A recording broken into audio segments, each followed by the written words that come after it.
Bonjour à toutes et à tous et bienvenue. Aujourd'hui, nous allons parler de l'impression. Je vais vous parler de quatre types d'impression en utilisant vbawriter.ch comme d'habitude. Voyons comment faire. Tout d'abord, j'ai utilisé un fichier que nous avons créé ensemble. C'est ça. Ce qu'on va faire, nous allons rajouter un bouton juste pour effectuer les recherches. Donc je vais juste serrer un peu les user forms.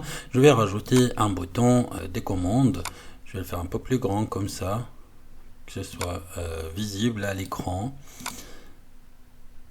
Je vais l'appeler par exemple imprimer. Je vais l'agrandir un petit peu, donc l'écriture. Par exemple, je vais faire en calibri parce que j'aime bien. Et je vais le faire en gras et je vais faire en 11, allez voyons 12. Comme ça, c'est peut-être plus visible à l'écran. Et puis, je vais l'appeler imprimer base de données. Aussi, peut-être, je vais colorer pour que ce soit plus visible. Allez, en rouge. Ça va très bien. Comme ça, j'espère vous le voyez à l'écran. Je peux le faire un peu plus grand. Allez, pourquoi pas. Voilà. Ça, c'est notre bouton d'impression. Donc, la première chose à faire, donc dans votre navigateur, il faut saisir vbawriter.ch, la page d'accueil en français, parce que mon navigateur par défaut est en français. Si tu ne sais pas de quoi il s'agit, de quoi on parle, donc il faut juste cliquer sur YouTube, là, en fait sur le site YouTube, et là, tu vas voir la vidéo numéro 20, dans laquelle nous parlions des recherches avec plusieurs critères.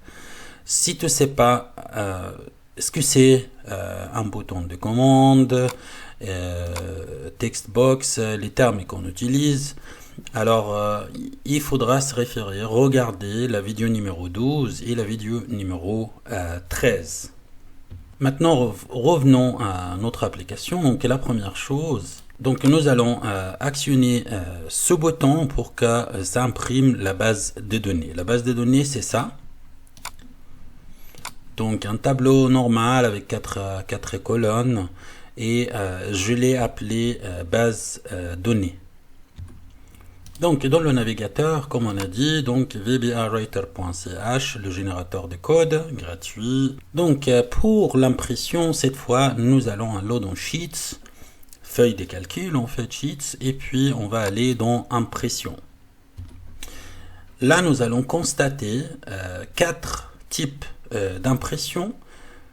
Donc, pour pouvoir distinguer la différence entre quatre types d'impression, on va faire un exemple, on va voir l'exemple concrètement. Donc, je vais utiliser la première option, donc imprimer une zone définie et limitée sur une ou plusieurs pages. Donc, le nom de la première cellule dans la zone. Donc la zone, il est juste là. Donc ça, c'est la zone d'impression, où il y a les écritures. Donc depuis là jusqu'à là. Donc la première cellule, c'est celle-ci. Donc ça se voit là. Donc c'est le A1. Donc la A1, je vais mettre le A1 simplement. Et puis la dernière cellule dans la base de données, c'est celle-ci. La dernière cellule, ça s'affiche là. J'espère que vous voyez à l'écran. Donc c'est la cellule D24. Et je vais juste renseigner ça, cette information, dans vbawriter.ch. Donc c'est ça. Et puis le nom de la feuille de calcul. Donc le nom de la feuille de calcul, simplement, c'est juste là. Je vais copier. Et puis, je vais venir ici et coller. Voilà. Ensuite, pour générer le code, vous pouvez avoir le code, donc un code qui permet d'imprimer directement. Dans ce cas-là, il faudra choisir, voilà, il faudra choisir cette option. Sinon, ce qui est par défaut, donc aperçu avant l'impression. Et c'est ce que je préfère en fait pour voir à quoi ça ressemble mon document avant l'impression. Donc obtenir le code comme d'habitude. Et j'ai mon code, je vais copier le code. Et je vais dans mon application. Si vous nous regardez pour la première fois, sachez juste qu'il n'y a pas d'autres chaînes YouTube, il n'y a pas d'autres moyens pour vous expliquer de manière simple comment concevoir votre application, même sans connaissance préalable, de codage qui est compliqué pour certaines personnes. Donc après la dernière fonction, je vais coller ma fonction. Donc voilà, comme ça, je vais imprimer le nom de la fonction. CTRL-C. Et puis j'enregistre. Et je vais fermer ça. Ensuite, je clique. Donc un double clic sur le bouton. Et puis il est là, le bouton. Attention ici. Si je dis, parce que comme d'habitude, j'ai dit call et puis je colle le nom de la fonction pour que ce soit exécuté. Cette fois, on va faire attention à quelque chose.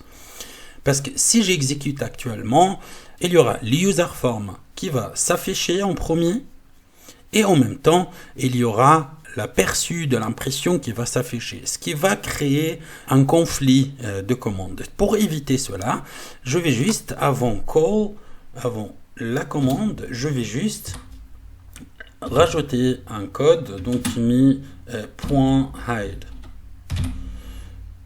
C'est tout. Je vais enregistrer et je vais exécuter pour voir qu'est-ce que ça va donner. Imprimer. Je vois effectivement l'aperçu, donc il correspond à la zone que j'avais choisie. Voilà, comme ça c'est peut-être plus lisible, alors visible, pardon. Donc vous voyez, donc la première cellule c'était ça, donc il y est. Et puis la dernière cellule c'est ça. Ok, c'est parfait. Donc ça c'est pour ça en fait on appelle ça impression de in-zone limité et défini. On va voir une autre option. Je ferme, je ne vais pas imprimer, mais je vais élargir un petit peu la base des données. Donc ça c'est ma base de données, je vais juste fermer. Voilà, ça c'est ma base de données. J'avais masqué en fait 2 colonnes. Je vais les afficher simplement. Donc on va se rendre compte que la base de données contient 2, 3, 4, 5, 6 colonnes. Dans ce cas-là, donc je voudrais faire la même chose en utilisant la même commande. Donc ici, la première colonne, enfin la première cellule, donc c'est le A1, et la dernière cellule, ce sera celle-ci pour imprimer toute cette zone. Donc c'est le F24 au lieu de D24. Ce que je vais faire, dans VBAWriter.ch, le générateur de code, ce que je vais faire, donc toutes les données sont identiques sauf le D24, c'est F24. Et puis je vais obtenir le code. J'ai mon code, donc je vais copier le code et je vais aller dans mon userform, mon fichier, et puis je vais juste remplacer. Parce que le nom c'est toujours identique, mais c'est juste changer le D, il est devenu F. Donc voilà, donc il est là, la fonction. Je vais juste enregistrer. Et puis je vais exécuter pour voir ce que ça va donner. Voilà, imprimer. Donc je vois qu'il a imprimé sur plusieurs pages. Donc c'est sur 2 pages en fait. Donc là, une page, et puis le reste sur la 2e page, donc sur 2 pages, donc fruits, légumes et tout ça, c'est sur la 2e page. Je vais fermer ça. Donc vous voyez, il a imprimé, il va imprimer, mais par contre ce sera sur plusieurs pages. Pour éviter ça, donc C'est ce que j'appelle en fait impression des zones limitées et définies, ou définies et limitées sur une seule page. Donc normalement, ça c'est l'option, c'est ça. Donc ce sera imprimer une zone définie et limiter toutes les colonnes sur la même page. Donc on va remplacer ce code par l'ancien code par ce code qui me permet d'imprimer sur une seule page. Je vais utiliser la même chose qu'on avait utilisé auparavant dans l'autre option, c'est ici. Donc c'est le A1 et le F24 et puis le nom de la base de données, donc c'est base données. La feuille de calcul, il s'appelle base de données. Donc c'est ici, défini et limité, toutes les colonnes sur une seule page. Je vais commencer par là, et puis là c'est le A1, et puis ici c'est F24. Donc il y a mon code qui s'affiche, je vais copier le code. Je vais aller dans mon application et en dessous de la dernière fonction, je vais juste coller la nouvelle fonction. Ah pardon, ça s'est ouvert alors. Oui, donc il me faut de fermer ça. Donc en dessous de la dernière fonction, je vais coller la nouvelle fonction. Je vais juste copier aussi le nom de la fonction. CTRL-C, je vais enregistrer, je vais fermer ça, double-clic comme d'habitude sur le bouton, je l'ai, donc il me faut toujours de commencer par mi.height ou mi.height et puis là on va exécuter la nouvelle fonction avec la commande call. Je vais enregistrer et puis je vais exécuter pour voir à quoi ça ressemble. Là je vois effectivement il m'a imprimé tout sur une seule page. Donc vous voyez là c'est une seule page sur un total de une page. Donc là c'est une seule page. Donc ça c'est l'option à utiliser. Donc quand je veux imprimer sur une seule page, donc ça c'est l'option d'impression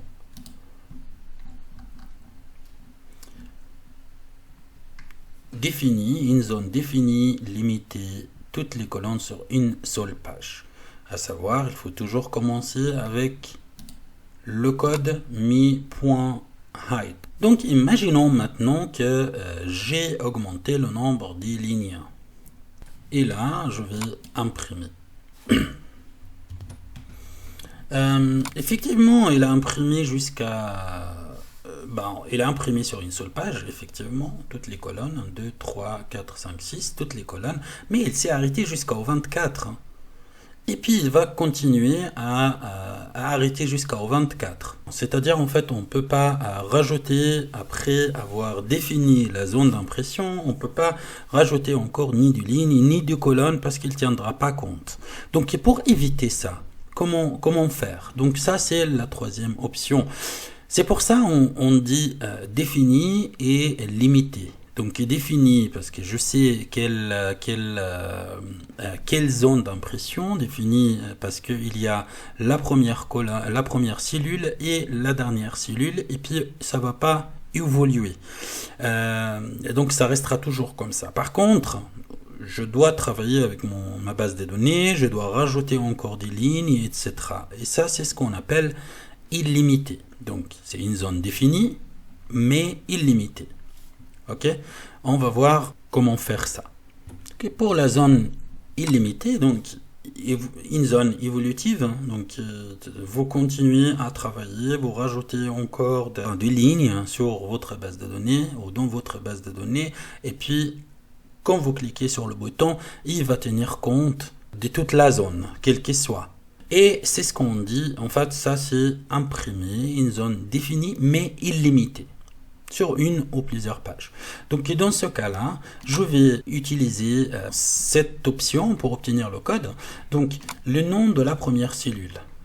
Donc j'ai toujours la première cellule dans ma base de données, c'est toujours pareil, donc c'est ça, la première cellule c'est ça, donc A1, donc je vais mettre le A1, le nom de la dernière colonne dans la zone, dans la zone d'impression, donc la dernière colonne c'est ça, c'est F. Donc je vais rajouter F. Et puis le nom de la feuille des calculs, donc c'est base données. Il faut tenir compte des majuscules et minuscules, etc. Et là, je vais obtenir le code avec aperçu avant l'impression. Obtenir le code. Donc j'ai mon code, je vais copier le code. Et puis je vais aller dans mon application et je vais coller cette fonction à la suite de la dernière fonction que j'ai. Je vais copier le nom de la fonction, CTRL-C, et le coller dans le bouton. Je vais enregistrer et puis je vais exécuter pour voir ce que ça va donner. Donc imprimer, donc avec aperçu. Là je vois effectivement, donc il m'a imprimé toute la zone, et si je rajoute encore des lignes, il va tenir compte. Par contre, ce ne sera pas sur une seule page. Donc là, c'est une page, deux pages. Donc c'est sur deux pages. Donc vous voyez là, en fait, aperçu, page 2 sur 2, total. Et si je veux que ce soit toutes les colonnes sur une seule page, là, je vais utiliser la quatrième option, donc une zone définie mais illimitée toutes les colonnes sur la même page. Et là je vais faire la même chose, donc le nom de la première cellule, donc c'est A1, deuxième, donc nom de la dernière colonne, donc on a dit que c'était F, nom de la feuille des calculs, donc c'était base données. Aussi aperçu avant l'impression, obtenir le code. Je vais comme d'habitude copier le code et dans mon application je vais juste il me faut de faire B d'abord, ça. Donc là je vais juste copier ce code à la place de l'autre, du dernier.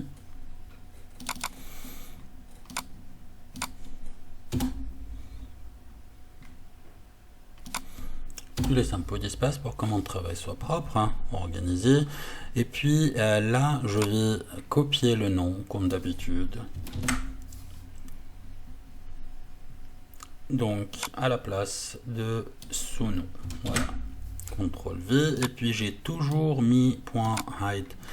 On va enregistrer et puis exécuter la commande, exécuter pour voir qu'est-ce que ça va donner. Voilà, et puis là je vais imprimer et puis je regarde, voilà, effectivement il a tout imprimé sur une seule page. Voilà.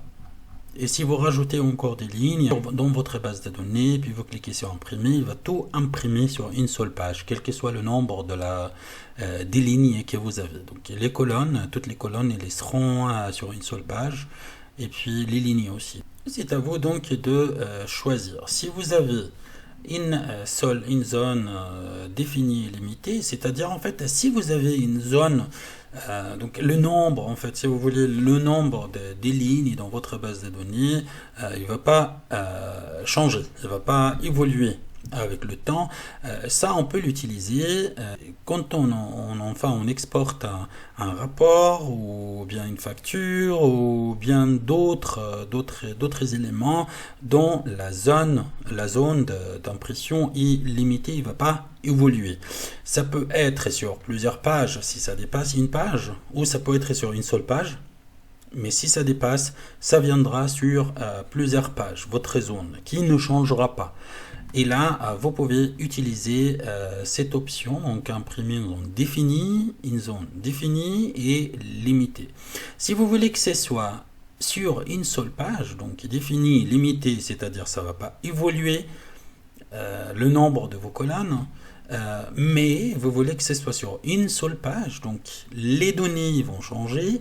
Par contre, pas le nombre des lignes ni de colonnes. D'ailleurs, vous pouvez utiliser cette option. Ça, c'est en fait pour imprimer une facture, quelque chose sur une seule page, en fait. Donc, vous pouvez utiliser cette option. Donc, imprimer une zone définie et limitée. Tout est en fait sur toutes les colonnes sur la même page. Par contre, si vous utilisez un tableau évolutif, c'est-à-dire votre base de données, vous allez rajouter là-dessus encore des lignes, ou vous risquez aussi de rajouter encore des colonnes. Donc il faut utiliser cette option si le nombre de pages ne change rien pour vous. Donc il faut utiliser cette option, donc une zone définie mais illimitée, c'est-à-dire évolutive. Et puis ça va sortir soit sur une page, ça dépend si vous n'avez pas beaucoup le nombre de lignes en fait. Donc ça va sortir sur une seule page. Si ça dépasse, ça va sortir sur plusieurs pages.